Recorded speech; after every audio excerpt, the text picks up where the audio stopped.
Sa resulta ng krisis sa ekonomiya ng Europa at paghina ng alyansa ng NATO, nahaharap ang mundo sa isang makapangyarihang militar ng North Korea na pinamumunuan ni Kim Jong-un na tila nakipag-alyansa sa isang nasyonalistang gobyerno ng Russia.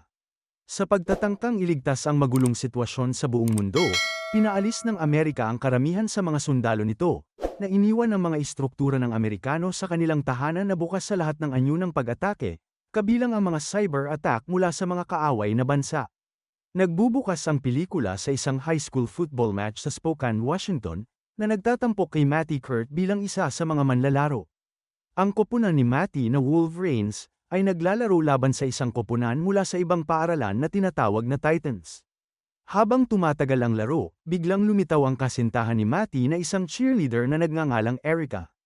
Ang ama ni Matty na si Police Sergeant Tom Kurt ay nanonood mula sa gilid, at maya-maya ay sinamahan siya ng kanyang nakatatandang anak na si Jed Kurt, isang American Marine na kamakailan lang nakauwi.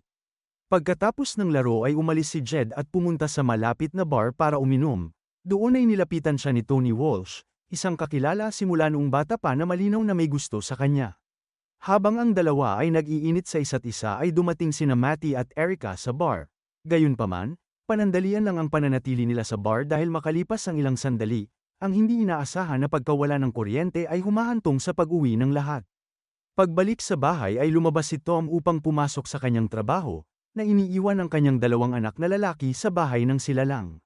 Bago sila matulog, ang kanilang pag-uusap ay nagpapakita na ang kanilang relasyon ay hindi maganda.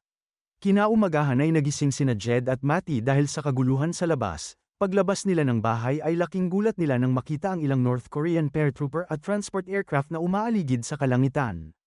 Agad na sumakay ang dalawa sa truck ni Jed at lumabas upang hanapin ang kanilang ama. Matapos makalampas sa maraming mga hadlang at magmaneho sa apoy, nahanap nila si Tom na inutusan sila na pumunta sa cabin ng pamilya sa kakahuyan habang siya ay nananatili doon upang tulungan ang mga tao. Sa buong lugar, ang mga tao ay binabaril at binibihag ng mga sumasalakay na North Korean na nasa ilalim ng pamumuno ni Commander Cho. Kasunod ng utos ng kanilang ama, nagsimulang magmaneho sina Jed at Matty papunta sa cabin, ngunit lumiko muna sila para iligtas si Erica. Pagdating sa bahay ni Erica ay nalaman nilang nahuli na siya at ang kanyang pamilya. Nang papaalis na ang dalawa, lumabas ang mga kaibigan ni Matty na sina Robert at Daryl mula sa isang kalapit na bahay at tumalon sa likod ng truck dahil ito lang ang tanging paraan para makatakas. Dahil lumilitaw na sila lamang ang nakakaalam kung ano ang gagawin, sumunod kina Jed at Matty ang dalawang iba pang mga kotse. Gayunpaman, pagkatapos ng isang banggaan kay Commander Cho na tumanggi na palayain sila ng walang laban, dalawa lamang sa mga sasakyan ang nakarating sa cabin. Pagdating sa cabin ay nakilala ng apat sina Pete at ang magkapatid na sina Greg at Julie, na mga sakay ng pangalawang sasakyan. Maya-maya ng araw na yon, kasama na nila sina Tony at Danny na kaibigan din ni Matty, dahilan para maging siyam ang kabuuang bilang ng mga nakatakas. Sa oras na yun ay agad na kinontrol ni Jed ang sitwasyon at nagtalaga ng mga tungkulin sa bawat isa. Sa loob ng ilang oras, nakuha na ng grupo ang lahat ng magagamit na supply, nag-set up ng kuryente, at pinagsama-sama ang lahat ng magagamit na armas bilang paghahanda sa darating na problema. Pagsapit ng gabi ay nagkaroon ng isang matinding away sina Pete at Jed matapos walang ingat na nagpaputok ng baril si Pete, at ito ang tanda ng simula ng masamang dugo sa pagitan nila. Nang sumunod na araw, nalaman ng iba pang tumakas na dinibdib ni Pete ang paghaharap at tumakas dala ang lahat ng supply ng pagkain. Sa kabila nito ay nananatili ang grupo habang si Jed at Matty ay bumalik sa lungsod upang suriin ang lugar. Doon ay natuklasan ng magkapatid na ang mga unit ng bilangguan ay nilikha, at ilang Amerikano kabilang na si Erica ay inaresto. Nang maglaon sa araw na yun, nang bumalik sina Matty at Jed sa kakahuyan, sinalubong sila ng iba na nagsabi sa kanila na dinala ni Pete si Commander Cho at ang mga North Korean sa cabin. Bilang isang diskarte upang mapalabas ang mga takas, isinama ni Commander Cho ang ama ni Daryl na si Mayor Jenkins kasama si Tom. Gamit ang isang megaphone, si Mayor Jenkins ay nagbigay ng isang nangungumbinsi na pananalita at nakiusap sa kanyang anak at sa iba pa na sumuko, ngunit tumanggi sila na gawin iyon. Sa kabaligtaran ng ibinigay ang megaphone kay Tom, hinihimok niya ang kanyang mga anak at ang iba pang grupo na magpatuloy sa pakikipaglaban. Nakalulungkot dahil ang mga salitang kabayanihan na ito ay nakakuha ng isang putok ng baril sa ulo ng kanilang ama mula kay Commander Cho, na labis na ikinalungkot ng kanyang mga anak na kahit papaano ay nagtago pa rin sa kabila ng matinding paghihirap. Dahil sa galit na dulot ng mga individual na sama ng loob na kanilang naranasan at inspirasyon ng isang taus-pusong pananalita mula kay Jed, ang mga kabataan ay gumawa ng desisyon. Nagpasya silang manatili kasama si Jed at lumaban sa mga taong sumalakay sa kanilang tahanan. Nang makuha na ang nagkakaisang desisyon na ito, anako ni Jed ang posisyon ng kapitan at sinimulan niyang ihanda ang pito para sa susunod na gawain sa pamamagitan ng mahigpit na pagsasanay. Kapag may pangangailangan, humihingi ng tulong ang pangkat sa mga kaalyado sa labas upang makakuha ng pagkain, mga supply, at impormasyon. Dahil nasiyahan sa kanilang pagsasanay, itinakda ng grupo ang kanilang unang misyon na magnakaw ng mga armas at bala mula sa mga sundalo ng North Korean. Gamit si Tony bilang bitag, naaakit ng koponan ng ilan sa mga sumasalakay na sundalo sa isang liblib na lugar, kung saan naglunsad sila ng matagumpay na pananambang. Sa pagkamatay ng mga sundalo, kinuha ng kabataan ang lahat ng kanilang mga sandata. Gamit ang mga sandatang ito ay naglunsad sila ng isa pang pag-atake sa ilang kalapit na mga sundalo at matagumpay na pinatumba ang mga ito.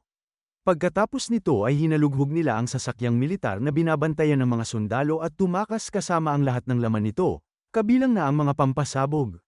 Matapos marating ang kanilang hideout, ang mga miyembro ng grupo ay nagsimulang mag-bonding at naging mas komportable sa pag-aalaga sa kanilang sarili sa kagubatan. Sa lahat ng ito ay labis na naaalala ni Matty si Erica, at tinitingnan niya ang larawan nilang magkasama bago matulog. Pagsapit ng araw ay nagplano si Jed at ang iba pa ng malawakang pag-atake laban sa mga North Korean gamit ang mga pampasabog at armas na kinuha nila noong nakaraan.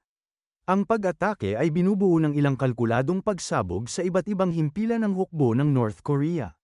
Pagkatapos ng bawat pag-atake, ang koponan na kinuha ang pangalang Wolverines ay nag-iwan ng sulat sa kalapit na pader na nag-aangkin ng responsibilidad para sa kanilang mga aksyon at nagbibigay inspirasyon at pag-asa sa puso ng mga Amerikanong nanunood.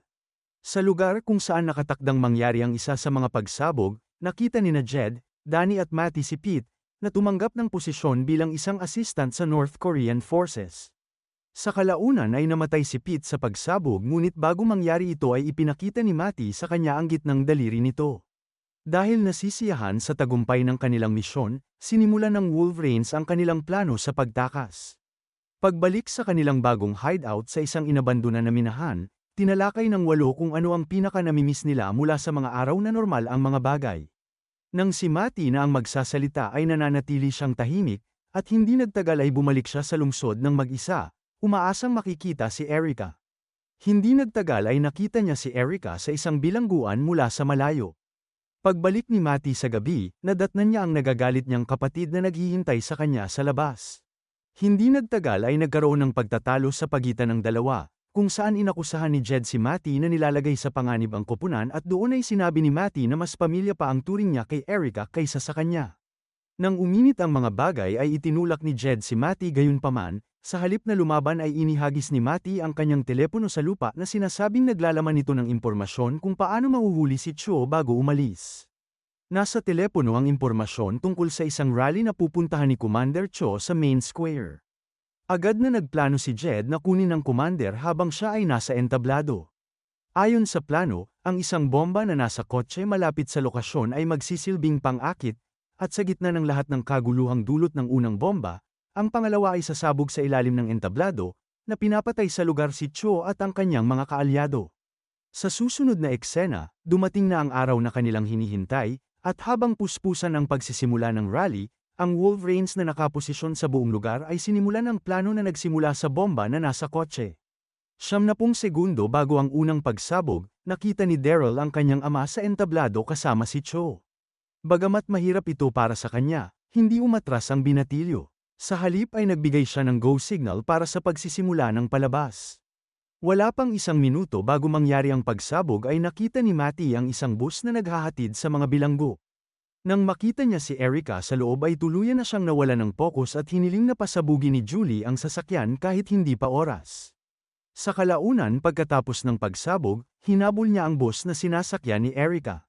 Habang sinusubukan na ibalik ang sitwasyon sa ilalim ng kanilang kontrol, si Jed ay tumingin sa labas ng bintana sa gitna ng lahat ng kaguluhan at nakipagtitigan kay Commander Cho, na tila inaasahan ang kanilang pag-atake. Mula sa entablado ay nagbigay siya ng utos sa kanyang mga tauhan, at sa oras na yon, si Jed at ang iba pang mga Wolverine ay pinaputukan. Habang sinusubukan na tumakas ni Jed at ng iba pang grupo, si Matty ay gumawa ng misyon na iligtas si Erica. Nagawa niyang habulin ang bus at makuha ang detalye ng seguridad kasama na ang driver.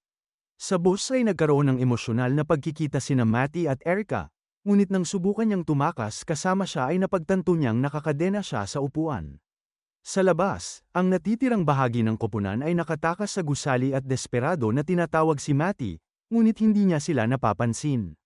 Nang walang pagpipilian ay nagsimulang tumakbo si Greg patungo sa bus, umaasang makukuha ang atensyon ni Matty, ngunit nakalulungkot dahil hindi na siya nakarating dahil pinatay na siya ng mga North Korean.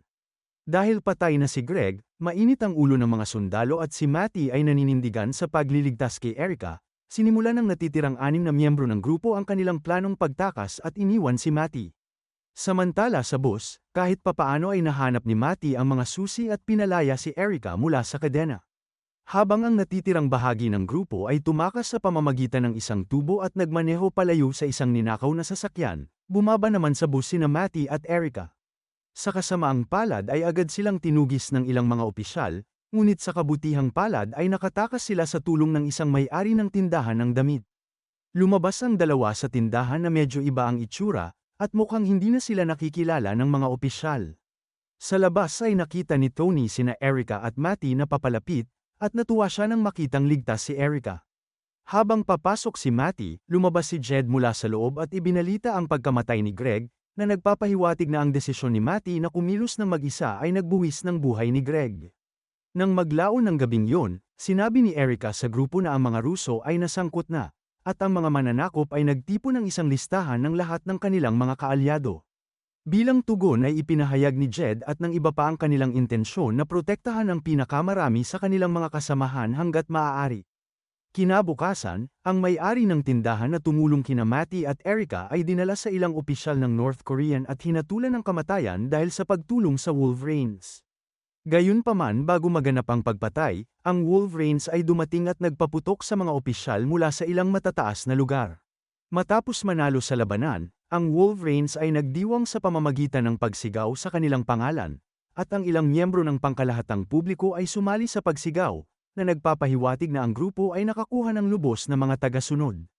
Ang pag-unlad na ito ay itinuturing na isang banta ng North Korean military dahil ang mga rebelde ay lumilitaw na nakakakuha ng pagkakataon. Dahil dito, si Commander Cho ay nakatanggap ng mga utos upang ayusin kaagad ang sitwasyon.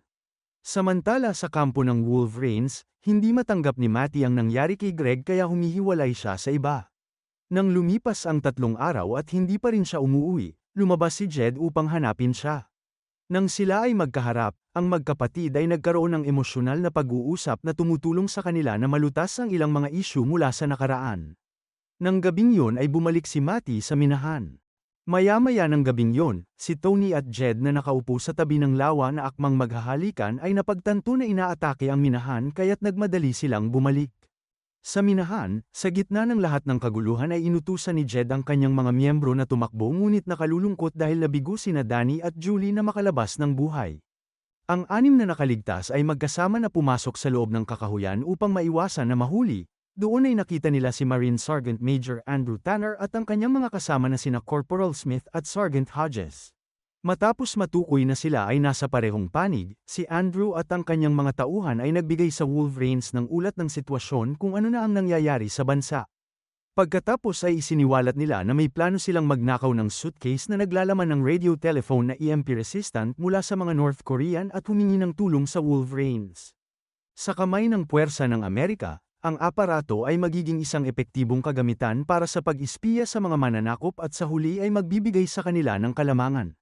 Dahil ang aparato ay palaging nasa kustodiya ni Commander Cho, ang koponan na ngayon ay binubuo ng 4 na marino at 5 mga kabataan ay kailangang pumasok sa lokal na istasyon ng pulisya upang makuha ito. Ang koponan ay nagpapatuloy sa kanilang misyon ngunit sa kasamaang palad, hindi alam ni Daryl na siya ay nilagyan ng isang aparato upang masundan ng mga sundalong Ruso. Dahil dito ay nagkaroon ng putukan sa pagitan ng mga rebelde at North Korean, na ikinamatay ni Hodges na isa sa mga marino. Matapos nilang nakawin ang kahon mula sa mga North Korean, si Matty ay tumakas kasama nito habang si Jed na nasugatan ay nananatili upang labanan si Cho. Sa huli ay binaril at pinatay ni Jed si Cho gamit ang baril na nakita niya sa dating locker ng kanyang ama. Kasunod nito nang wala ng kalaban sa kanilang daan, ang mga miyembro ng grupo ay nagtungo sa isang ligtas na lugar upang planuhin ang kanilang susunod na hakbang at ipagdiwang ang kanilang maliit na tagumpay. Sa bahay ay sinabi ni Jed kay Matty na ipinagmamalaki niya ito at pagkatapos ay nakipag-usap siya kay Tony. Nakalulungkot dahil mabilis na nagkaroon ng problema dahil hindi inaasahan na napatay si Jed sa isang ambush ng Russia. Sa kabila ng sama ng loob sa pagkamatay ni Jed, si Matty at ang iba pa ay tumakas mula sa bahay at nagsimulang pumunta sa lugar ng mga Marine, kung saan naghihintay ang isang UH-1 na sasakyang panghimpapawid. Habang nasa daan ay nalaman ni Robert na si Daryl ay nilagyan ng isang tracker, dahilan kaya nahanap sila ng mga Ruso. Dahil walang ibang pagpipilian, ang mga miyembro ng grupo ay nagpaalam kay Daryl at iniwan siya. Sa Marine Extraction Point, sinubukan ni Sergeant Andrew na kumbinsihin si Matty at ang natitirang Wolverines na umalis kasama nila, ngunit magalang silang tumanggi at piniling manatili upang lumaban. Nagtatapos ang pelikula kay Matty, na nangunguna ngayon sa pakikipaglaban, na naghatid ng parehong talumpati na ibinigay ni Jed nang magsimula ang lahat sa isang malaking grupo ng mga bagong-bagong kaanib na rebelde. Dito na nagtatapos ang kwento, sana ay nagustuhan mo ito. Kung hindi ka pa nakasubscribe ay mag-subscribe ka na upang matulungan mo ang channel na ito. Mag-comment ka na rin tungkol sa kwento. Salamat!